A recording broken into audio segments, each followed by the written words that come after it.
Hello, everybody. Welcome to Fourth and 19 Tennessee Vols Fans Podcast. And guys, a lot has happened over the last week. SEC Media Days happened. Josh Heupel spoke on the first day. He did have some interesting things to say during his presser. We'll talk about it a little bit, but maybe the biggest news of the week happened yesterday as five-star running back recruit David Gabriel George is now a Vol. As always, I am Jeff. I'm joined by Mike, joined by Stryker. Fellas, how you doing today?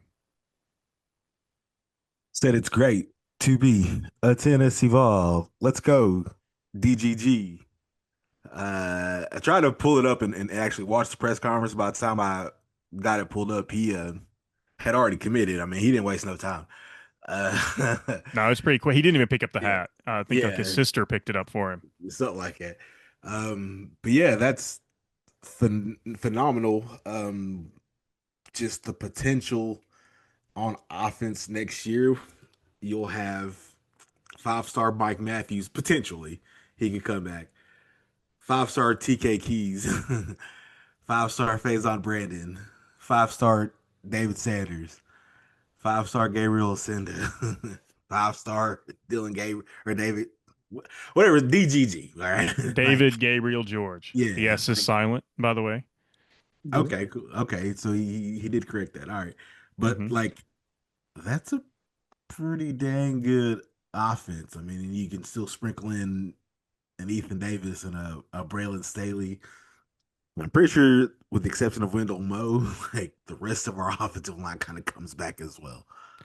I mean, Braylon Staley's a five-star in my heart. Right. So yeah, big news, but the details are just coming out, and it seems to be 3 years, $6 million. I'm guessing 1 million of that per year is coming from Tennessee, and maybe 1 million from Adidas. Is that how this thing is going? I mean, I didn't look into all that. Striker, you may know, but I do. I do not know. at this point, though, I mean, I get it. Yeah, and then there was a stipulation, at least it's a rumored stipulation, that UT has agreed to fly his family down from Canada for both home and away games.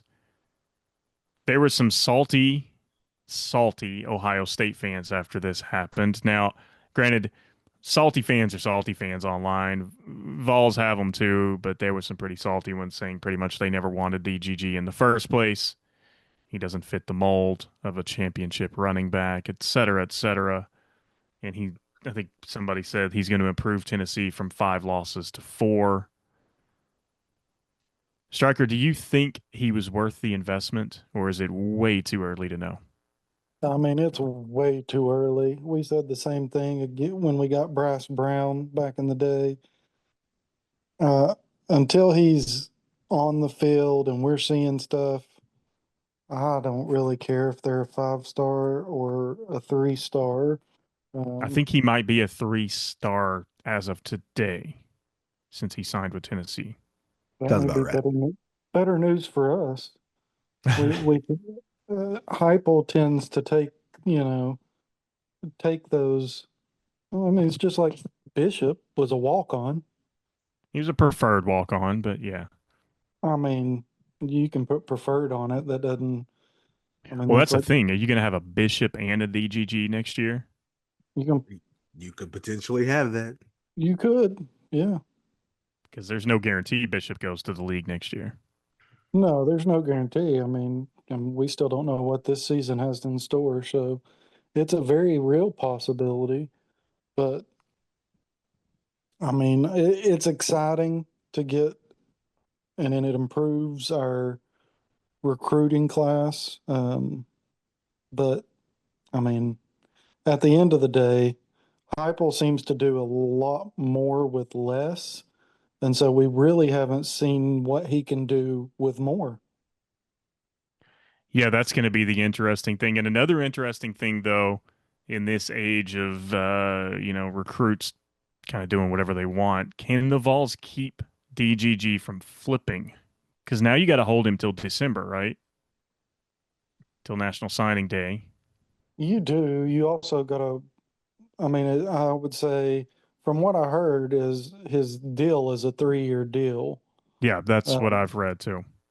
so if he did sign some kind of contract with Adidas or NIL through Adidas, they may be putting in clauses, you know, he has to stay with an Adidas school, which would limit him as well. Well, yeah, you also have to think though, I mean, Nico got a pretty big deal, but that didn't seem to matter. He bailed after one season. Does DGG stay 3 seasons? Because I'll be honest, there's a reason we like Deshaun Bishop so much because he's staying. We're just not used to seeing that in this era. He's also a homebody.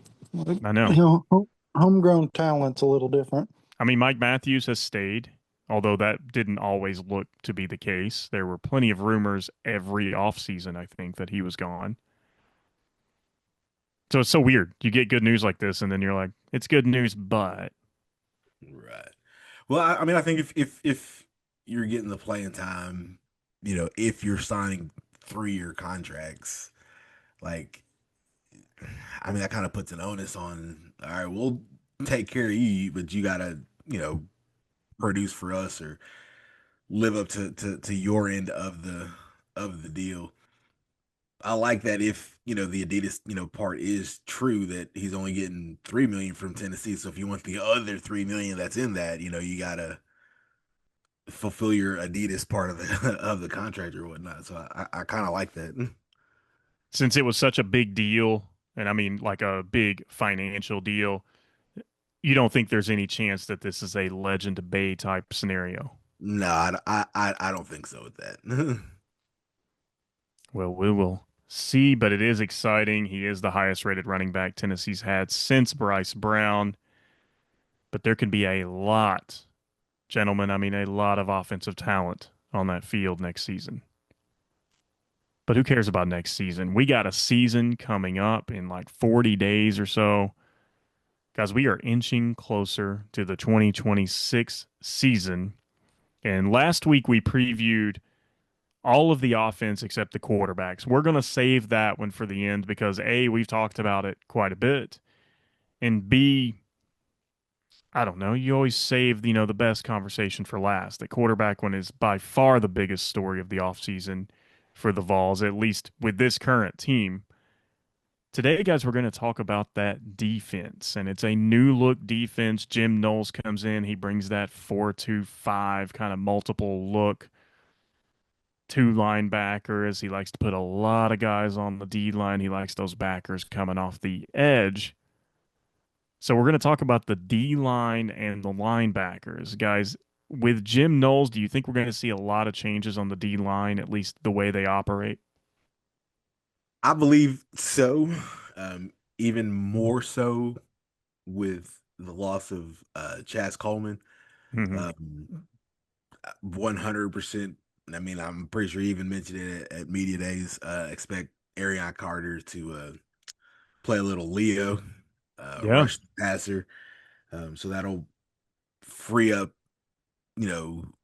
another linebacker spot for maybe Striker's favorite player, T-Lander there, or Jaden Perlotti, or even an Edwin Spillman there. I was about to say, don't forget Spillman.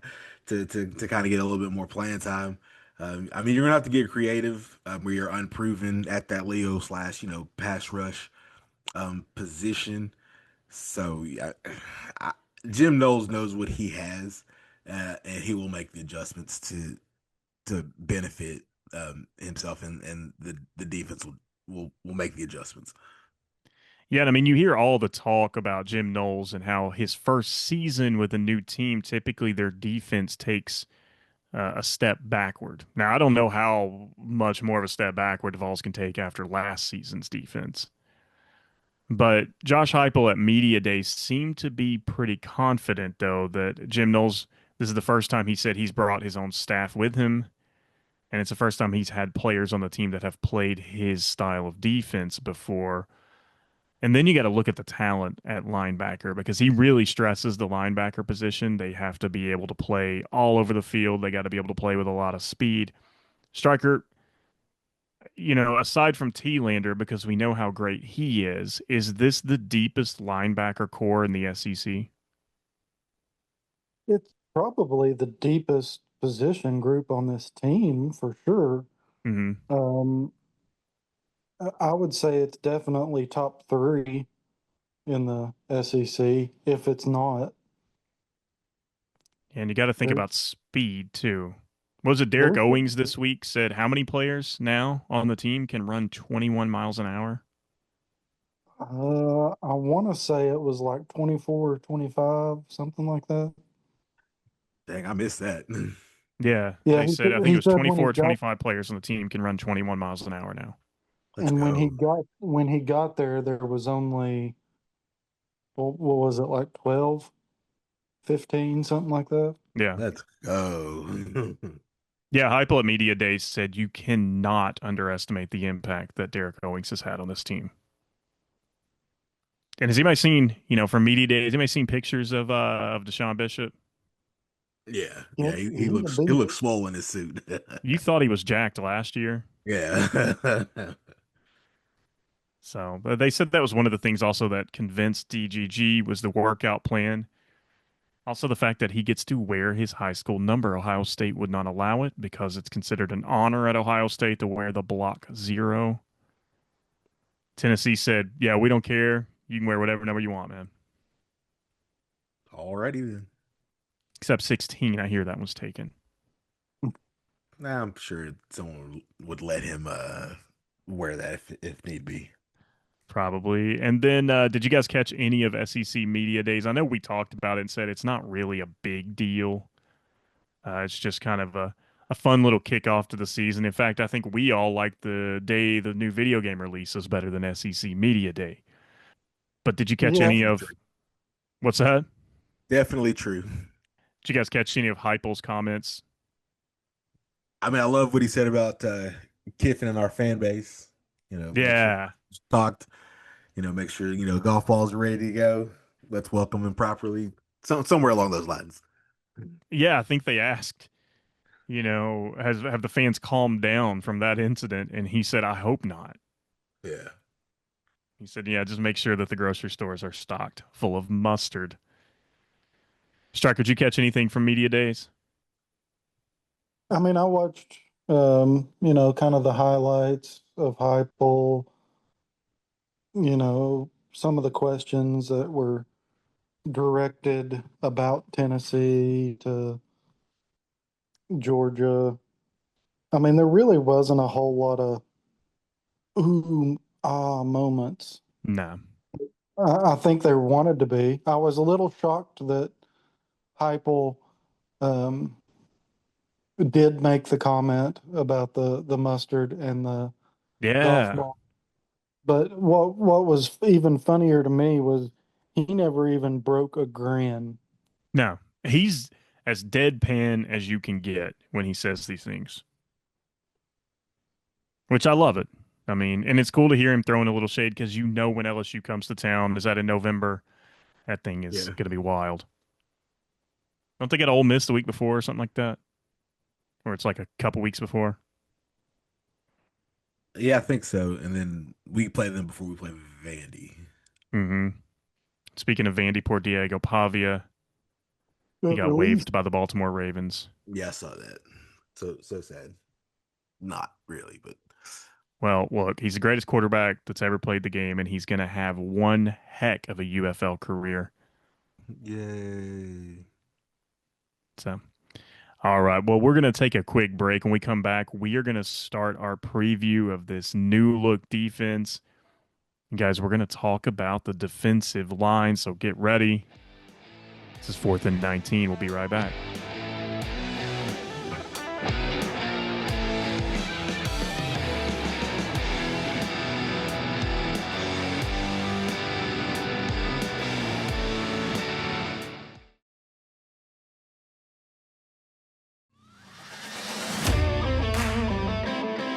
Welcome back to 4th and 19. And guys, it's time to talk defensive line. So Jim Knowles comes in. He seems to have a different philosophy for the D line. From what I've heard and read, his D lines are known for being more aggressive. Now, Tim Banks had a pretty aggressive D line as well. We think about James Pierce in that 2024 year. But do you think under Jim Knowles that they're going to be even more aggressive, especially as he tries to run like this front seven design sometimes when he brings that Leo in to rush the edge? I believe so. You got a new defensive coordinator, so it'll probably be a lot of aggressiveness up front, kind of playing maybe not soft, but maybe a little bump and run in the back end. So you got to have that explosiveness up front. The best defenses get home to the quarterback with while rushing just four, Hmm. um, and playing coverage the rest of the way. That was what Um, we had in 24. that is exactly what we had in 24. If we can do that, if he can get some kind of package with where we're able to get our best four pass rushers up there on third down when we need them, that'll help us go a long ways. So who you seeing starting at these front four? I mean, I know they'll rotate quite a bit, but definitely Tyree Weathersby. I think he's going to be kind of the focal point of that D line. But Xavier Gilliam, you got David Hobbs, and who's going to be in that? Is it going to be Arion Carter? They've got Jordan Norman there, Christian Gass maybe get some playing time. Who do you see on this front four? I probably start with Jordan Norman, Hmm. first, second down, um, maybe just first down, and then rotate an Arion Carter Where in did there. Norman come from? Was it Tulane? Tulane, yeah. Yeah, How many Tulane players? We're Mm. having good luck with them though. we got a little pipeline there. That's our Hmm. farm league. Yeah. But if you can, some teams like to sub on second down so that they don't have to sub on third down. We're notorious for that, by the way. Um, but if we can get Aaron Carter in as a pass rush in one of those little spots, if Norman's not you know up to the challenge, or if he hasn't developed, or whatever, coming from Tulane, our strength is our linebacking core. You know, sliding Arion Carter down, brings a Jaden Perlotti or a Edwin Spillman, onto the field with Amari Campbell. Um, that's the key. You've got to find some way to get creative with your pass rush, and if you can get home, like I said, with four, Tennessee's defense is going to be much improved. Striker, what do you think about this front four? Is it going to be Tyree Weathersby's season to have a really breakout run?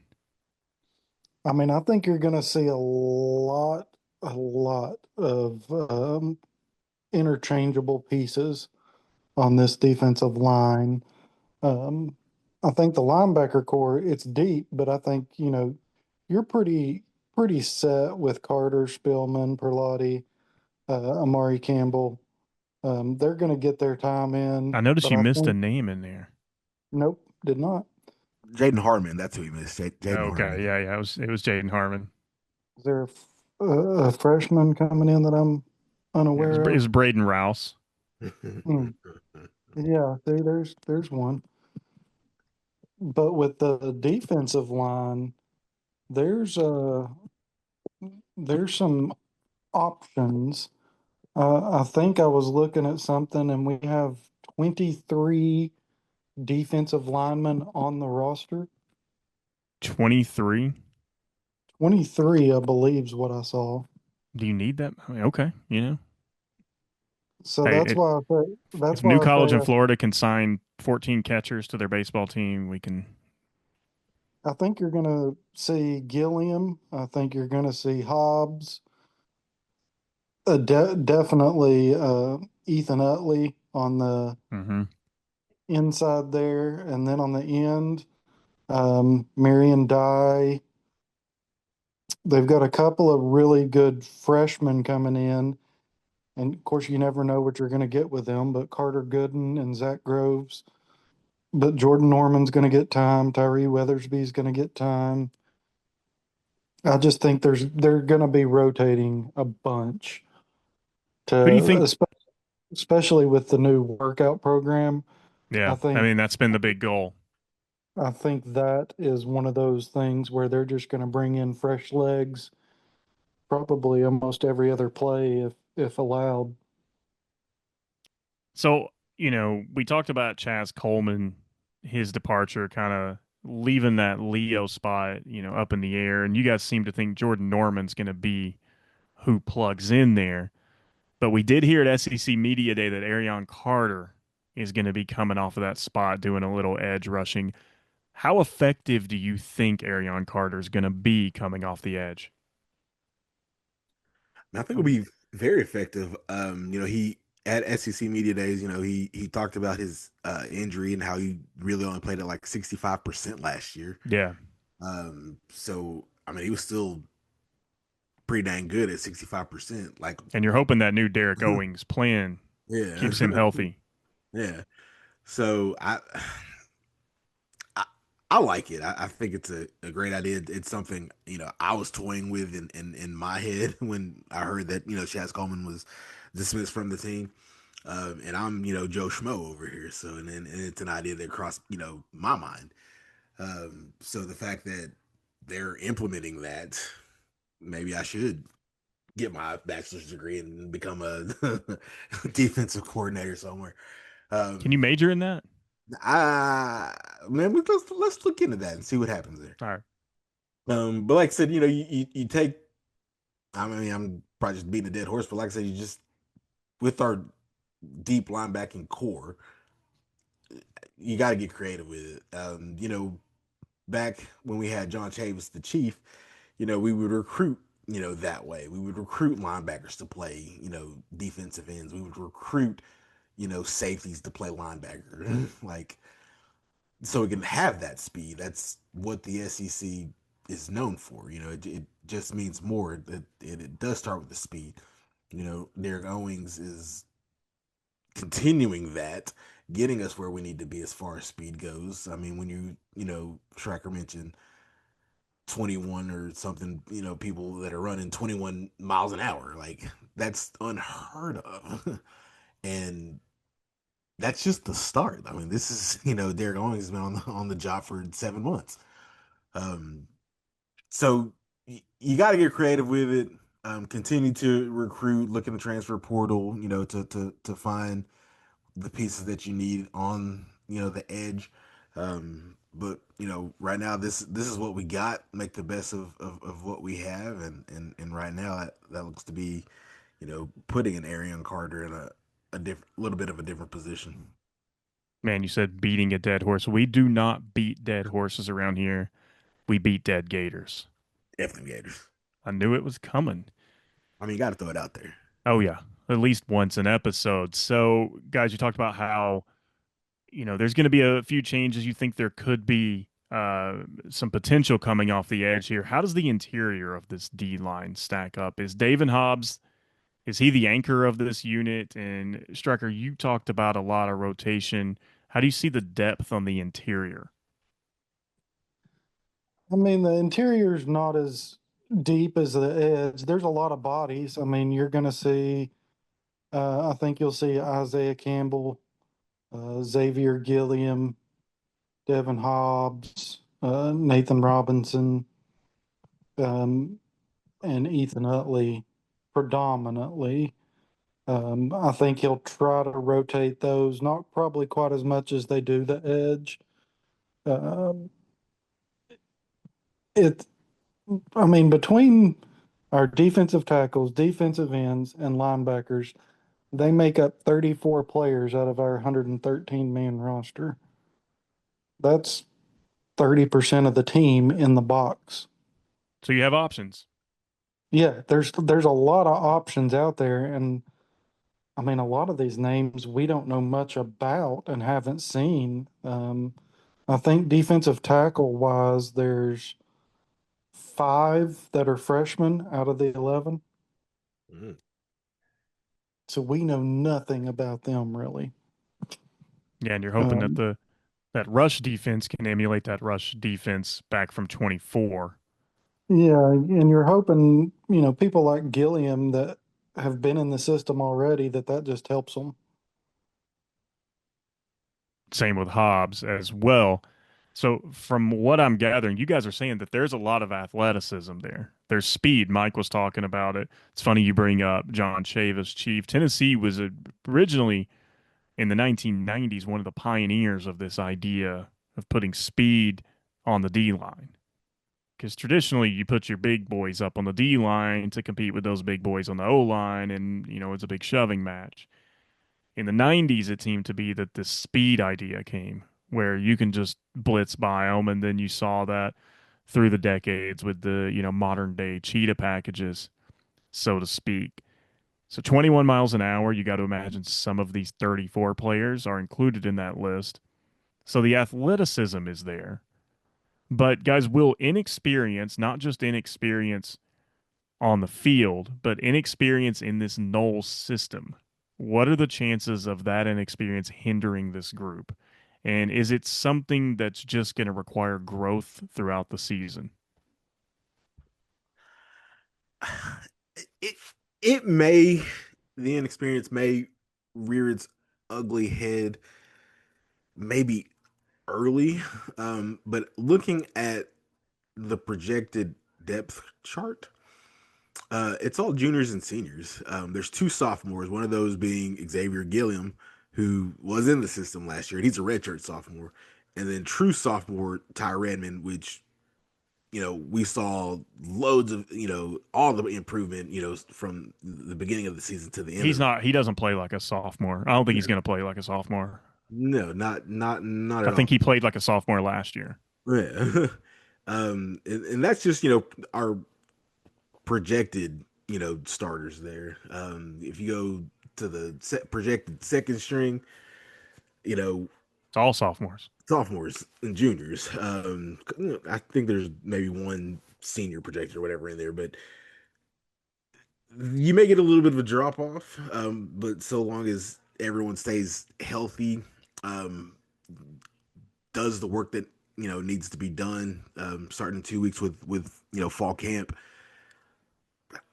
I mean, we should be okay. Well, that leads me to my next and final question of this segment, guys. If you had to rate your confidence in this D line, are you pessimistic? Are you kind of ambivalent? Or do you see yourself as optimistic about this unit going into the season? I do need to make a correction on that. I looked it up on the 21 mile an hour quote. When he came, Owing said there were 12 players that You were could right on run that one. over. Well, that was, I thought I'd said like 15, but on the ones that can now run over 21, it's 47. Even better. Wow. Okay. Yeah. So almost half the Earn team. that paycheck, Owings. You're the highest paid strength and conditioning coach in the country. Earn it. That's a big number. That's a huge number. Hmm. So that leads me back to the question: pessimism, ambivalence, or optimism? You're getting too big with your words here on fourth and Okay. nine. All No. right. All right. Are they going to be bad? Do you think they're going to be so-so, or do you think they're going to be pretty good? I don't think they'll be bad. So let's go. I think they'll be pretty good. We Yeah. know what's at stake. Um, I mean, our Achilles heel was definitely the secondary last year. We Hmm. we've upgraded that. We'll talk more about that, in another episode. Um, but yeah, I think. I mean, losing a Caleb Herring, you losing a Jordan Ross, yeah, that hurts. But I think we're to the point to where Heupel's recruited, well enough to where I think we'll be okay. So Again, optimism, yeah, let's go optimistic. cautious optimism. Yeah, that BVS can kick in at any point in That's time. I think we'll be all right. Yeah. I mean, BVS is always present. I'll be honest. When DGG initially put the hat on, I went, "Oh God, he's gonna flip. He's gonna throw it in the crowd immediately, and then put the Buckeyes hat on, or even the Ole Miss one, just because the world loves plot twists." Striker, optimism, ambivalence, pessimism, D line. I mean, my head is telling me to be optimistic. There's a lot of depth, a lot of athleticism. The BVS is telling me we've got three players that know what they're doing. I trust Arion Carter though. Yeah. But I'm just talking about D line specific. Yeah, Um, Hobbs the and line, Weathersby and Gilliam. yeah, the linebackers, I have no doubt they'll be We're fine. gonna get there. Yeah. I Um, imagine that's optimism across the board though. yeah. I mean, I don't even know that it's optimism. I think it's confidence. I'm not worried about them at all. I think there's a lot of potential on that D line, and that's what I mean. When you've got between D tackles and D ends, I think there's something like eight or nine of them are freshmen out of the 23. So half of them are freshmen, and several of them were top 100 or top 247 recruits. So there's definitely possibilities there. Mm. I think it will be improved upon last year for sure. All right. Well, you mentioned the linebacker core and you used the word confidence. So that's going to lead us into our next segment. Guys, we're going to take a quick break and then we're going to come back and we're going to preview this linebacker unit. And I think at this point, barring injuries, barring anything else, it's not a question of will they be good or not. It's a question of how good can they be. So stick around. This is 4th and 19.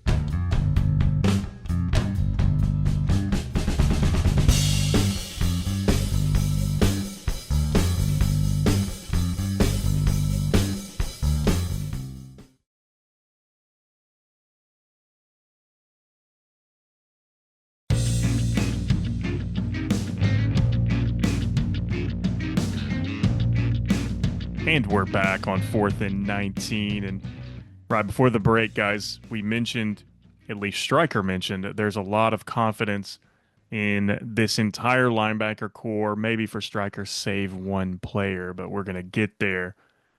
No, I'm confident there too. Okay. Well, Confident he ain't playing. guys, is this the strongest unit on the entire defense? It's a, it may be the strongest unit on the entire team. See, senor. I mean, I would say it's this and the wide receiver core.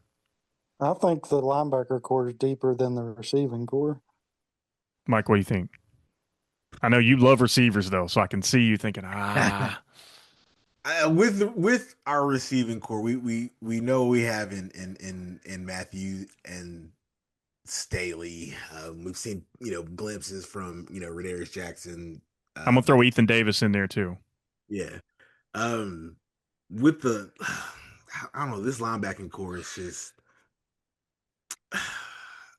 projected former starter T Lander is now like a third string, if that tells you anything. He's Yeah. projected third string now. And I mean he's good. He's probably our weakest link at linebacker, and he's not that bad. Striker, what do you think? Right. Is he that bad? I mean, he does all right as a backup for me on College Football 27. Oh, my gosh. So here's the question. We talk about the talent with these linebackers, and we know who the two starters are. Do either of these guys, and I'm talking Arion Carter and I'm talking Amari Campbell, do either of these guys have a chance of being All-American? Yeah. I mean, they both have a Yeah, chance. both of them. Is this going to be one of the most explosive linebacker duos that we've had since Leonard Little and Al Wilson? It very well could be up there. It's so different because of the way they rotate. And then with Arion's injury status is, back in the 90s, they didn't rotate quite like they do nowadays. No. Um, but I mean, with the amount of talent and skill that both of them have, they very well, it could be that type of defense. Well, here's the question. Can Arion Carter stay healthy? With Derek Owens, yes. I hope so. I Yeah, I think that's mean, where I am, is I hope. w without looking at his medical record, I couldn't tell you for sure. Can you get a hold Uh, of that? not legally. I didn't ask if it was legal or not. Yeah. Hey, man. This 4th and 19, you gotta do what you gotta do. That's right. You got to. Because last year when he went out, you could tell a difference. I mean, granted, that defense was not playing well anyway. They looked Oh, lost half the time. But when they lost him, oh, it was Dunzo. but I'm glad we get another year with him because I know I've told you guys this, but one linebacker I wish I could have watched play more was Keenan Peely, Yeah. and we didn't get much with him. Nope. Injuries hurt him. But all right, so we believe that Arion Carter could be an All-American. We believe Amari Campbell could be an All-American, granted if they both stay healthy. Guys, is this the year Jeremiah Telander lives up to his potential? We've been talking about that, broad, infinite potential for a year now. I mean, he doesn't have a choice because sophomore Jaden Perlotti, sophomore Jaden Harmon, and sophomore Edwin Spillman, they're all right there. So And I Yeah, would and say Spillman's hungry. yeah. incoming freshman that Here he was a goes. top 50 recruit, TJ White's going to be he's going to be definitely trying to get on the field along with true freshman Braden Rouse. Yeah. So Stryker has no faith that Telander is going to even really see much of the field, maybe in garbage time in the Furman game. No, he'll be there. He'll be on the sideline. He'll see plenty of field. Man, Yep. he was When your he's guy at the beginning of last season. Let us not forget. when he's picking up the cups that the other teams throw down, and I could he'll pull he'll see. clips from last year, you saying Jeremiah Telander and that leadership, that vocal leadership. I mean, It's okay to be. you can be a vocal leader and but still not have It's still on the sidelines. well, yeah, I that could hope happen. I hope he's not one of the 15 people that listen to this. There's zero chance of that. Hey, maybe Stryker, maybe you're the inspiration he needs. Yeah. Telander goes on and becomes an All-American, and he said, "I owe it all to Stryker because I am one of the 15 people that listen to that podcast." I can give him locker room quotes all season Little long. bulletin board material. If Yeah. that's what If that's what it motiv takes, yeah, let's yeah. go. Can you just follow him around? I Speaking his mean, I ear, don't like, man, you suck, dude. You're terrible. Why are you even here? Yeah. He's sports gonna get a restraining psychology. order and get arrested for having Arion Carter's medical records. It's gonna be a good year for Stryker. Let's go, Strike. Let's go. All right, we talked about Edwin Spillman. I think he showed some flashes last year. Do you guys think that this is the year he takes this huge developmental step? Yeah, I believe so. Always again goes back to Derek Owens and the offseason conditioning program. Yeah, I want a Something. list of who's running 21 miles an hour. Yeah, Which of those are which 47? Yeah. Yeah. yeah, that would be awesome to see. But yeah, I mean, Spillman played great in relief of Arion Carter when he was injured last year. Um, I expect that to continue. You know, saw those flashes with Perlotti and Harmon. I expect that to continue. I mean, we're just so deep at linebacker. Like there won't be much drop off if you have to come away from Arion Carter and Amari Campbell. Um, God, the potential's just it's there. Well, then, we talk about Carter and Campbell being really the stars of this linebacker core. How does the new 4-2-5 impact them though? Like, how does that impact linebacker play? Does it make them more versatile? They have to be faster. Hopefully, they're one of the 47 or two of the 47 rather. Right.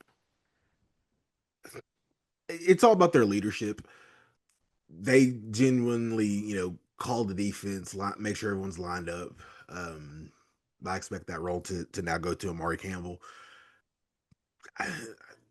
Linebackers in general, they are your leaders on defense. You look at your Leonard Littles, you look at Mr. Al Wilson's. Um, Al Wilson first, was the leader of that 98 yeah. team. I Oh, mean, without a doubt. first and foremost, the first thing any football player on defense wants to do is stop the run. Um, that's literally eating up running backs that come through the hole. That's your job. You stop there. In this new age of throwing it all over the field, you've got to be able to cover as linebackers and well. Arion Carter can do that. See Florida game 24, the pick of Lagway. Oh, he baited Lagway too. Yeah. Straight baited him on that play. So it starts in the middle. With any good defense, you want to be strong up the middle, and then make your adjustments to the outside. We've got two really, really, really good ones that are in the middle of our defense there. All right, so I'm going to ask you guys the same question I asked about the D line. Then I kind of know where it's going to go, but pessimism, ambivalence, optimism. I mean, if you're, yeah, you've got to be confident with at least two of them. I think the only difficulty is how well they're adapting to the system. Yeah, One and of that them Mari are Campbell can help with that. You would think, right? well, yeah, you would think, and you would think he'll probably be your vocal leader on that defense with him understanding it. Then it just really boils down to how well Spillman, Perlotti, Rouse, how TJ Watt, how they're absorbing the information.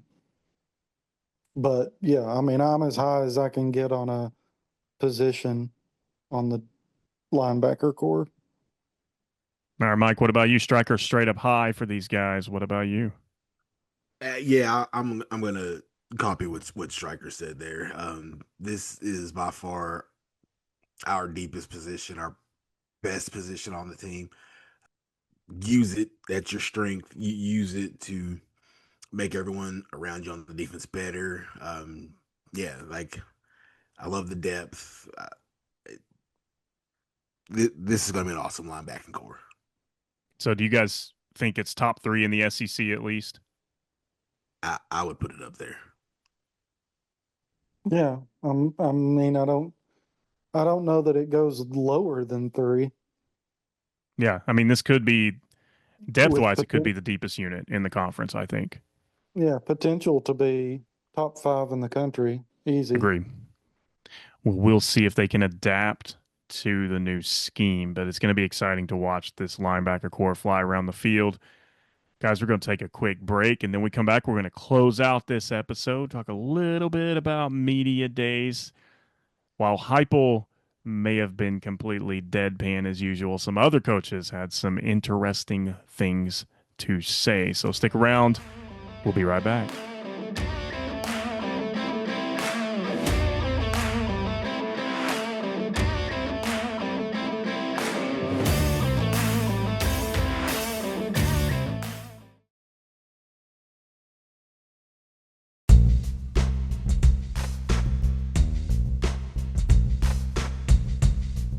And we're back on 4th and 19. And guys, before we close out the episode, did you guys happen to catch any of the other coaches on SEC Media Day? We talked about Kirby Smart, and one reporter asked him, Tennessee's off the schedule now. Do you feel like you're losing a win there? And he said, you said it, not me. I did catch that. But I think that was the extent of my SEC Media Day watching. Obviously, I wanted to hear and see what, Heupel, T-Lander, Deshaun Bishop, and Ariel Carter had to say. I kind of left it at that. I didn't partake or dig into anything anybody else said. Um, Although I did like that from Kirby. Kirby's not giving Nah, anybody any bulletin board material, and that is the right answer because he, he's one of those coaches that beats us all the time, but I got nothing but respect for him. yeah, like He's a good coach. there's coaches that you despise, your Kiffins, your Drinkwitz, your uh, Even your Sabins at times, just because he yeah, was so good. But yeah, Kirby, Kirby, yeah. Hate that he's got this long win streak against us, but I mean he tells it like it is. yeah, yeah, he's a good coach. And he even said last year after the Tennessee game, not sure we should have won this one. Yeah. Well, if you didn't see anything, there were some interesting developments. Here's one of the big ones. Lane Kiffin is off social media. Yeah, right. Did you hear that, Striker? I did not hear that, So he but says I he is find it. off. He is off social media We now. like to What see that, Jackie. When we like to see that. We'd love to see that. I told you guys we break out in these rush hour quotes sometimes. and what that really means is the name Lane Kiffin is off social media, It's Joey but Freshwater though is on. his 25 burner accounts Yeah. are still going strong. Oh, Joey Freshwater's still on there. You know Joey Fresh is not going to be off of social media. Oh yeah. Um, there were some other things. Did you see Florida's new coach, Sumrall, go off on a reporter? No, do tell. So a reporter's phone rang during the presser, and Sumrall kind of got heated and said, "You'd be kicked out of a team meeting for this, and you're lucky I don't throw this podium at you." And while he intended it to be like, "Look how tough I am," social media tended to say, "Wow, look at this fake tough guy act from Little Man Sumrall." Yeah, that's probably strike one there. So, Striker, did you catch that one? No, I did not. Yeah. So Um, Sumrall, he- the Did you catch Venables talking about 50 Cent? no, please enlighten me. Um, he was asked something about concerts during the middle of like the college football playoff.